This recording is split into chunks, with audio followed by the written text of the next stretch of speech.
दास प्रथा के दिनों में एक मालिक के पास अनेकों गुलाम हुआ करते थे।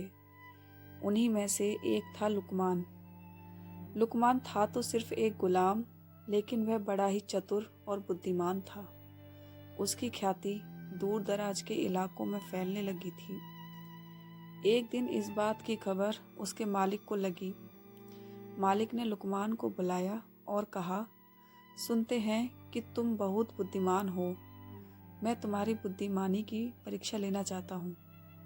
अगर तुम इम्तिहान में पास हो गए तो तुम्हें गुलामी से छुट्टी दे दी जाएगी। अच्छा जाओ, एक मरे हुए बकरे को काटो और उसका जो हिस्सा बढ़िया हो उसे ले आओ। लुकमान ने आदेश का पालन किया और मरे हुए बकरे की जीभ लाकर मालिक के सामने रख दी।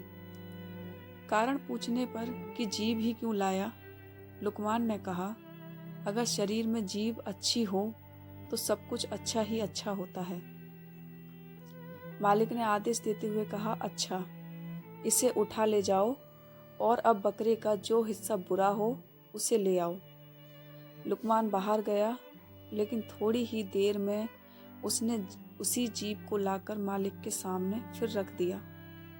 फिर से कारण पूछने पर लुकमान ने कहा, अगर शरीर में जीभ अच्छी नहीं तो सब बुरा ही बुरा है। उसने आगे कहते हुए कहा, मालिक, वाणी तो सभी के पास जन्मजात होती है, परंतु बोलना किसी किसी को ही आता है। क्या बोलें, कैसे शब्द बोलें, कब बोलें, इस एक कला को बहुत ही कम लोग जानते हैं।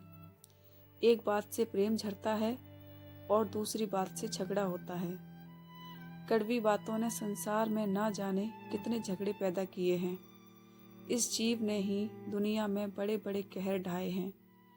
जीभ 3 इंच का वो हथियार है जिससे कोई 6 फीट के आदमी को भी मार सकता है, तो कोई मरते हुए इंसान में भी प्राण फूंक सकता है। संसार के सभी प्राणियों में वाणी का वरदान मात्र मानव को ही मिला है। उसके सदुपयोग से स्वर्ग पृथ्वी पर उतर सकता है और दुरुपयोग से स्वर्ग भी नरक में परिणत हो सकता है। भारत के विनाशकारी महाभारत का युद्ध वाणी के गलत प्रयोग का ही परिणाम था। मालिक लुकमान की बुद्धिमानी और चतुराई भरी बातों को सुनकर बहुत खुश हुए।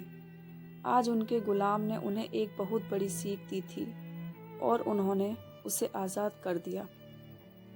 मधुर वाणी एक वरदान है जो हमें लोकप्रिय बनाती है।